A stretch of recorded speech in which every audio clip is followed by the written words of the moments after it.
two-year varsity baseball player at Seneca Valley High School, and I'm here with my Youth Development Athletic Series. Now, while training for sports, it is very crucial that you warm up your muscles and stretch them out properly, and a good tool to doing that is rolling them out with a foam roller. Now, the first muscle that you need to roll out is your quad, and to do that, grab a foam roller and land it like this, and just roll back and forth a couple times, making sure you are putting all your weight on your leg rather than leaning on the ground. Make sure it's all on the foam roller, so that way all the weight is being put onto the foam roller and being rolled out properly. Then, once you're done with your right leg, switch over to your left leg, do the same thing. And if you're, depending on how tight you are, that's how much of a burn you will feel in that muscle. The more burn you are feeling, the tighter your muscle is.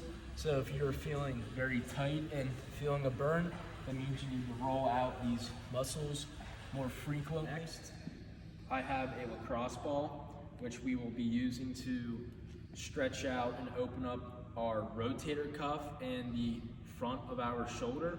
This is especially important if you are what we call an overhead athlete, which would be any type of athlete that is going in this motion or using this motion for your upper body, such as football players, volleyball players, baseball players, and even swimmers who use their upper body in that sort of motion.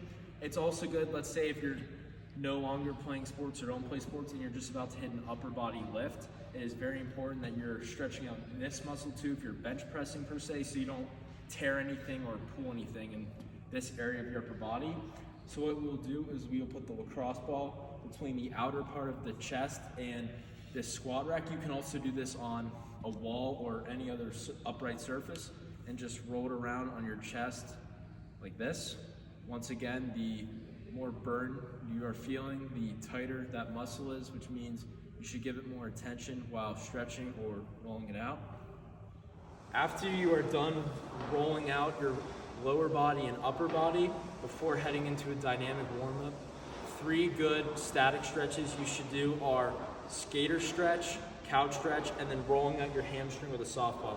Now, the skater stretch is called a skater stretch because you probably have seen hockey players do this at a hockey game on the ice.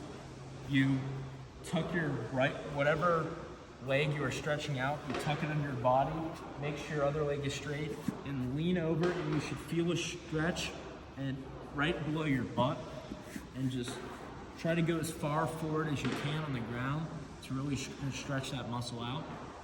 The next static stretch you should do before hopping into your dynamic warm-up is what is called a couch stretch. Now, this stretch got its name from it looking like you can do it on a couch. You put your knee on a stationary surface, such as a bench, or if you're at your house, literally a couch. You want to make sure your weight is going forward, pushing your knee forward. This muscle, or this stretch will loosen up this muscle and your calf muscle a little bit.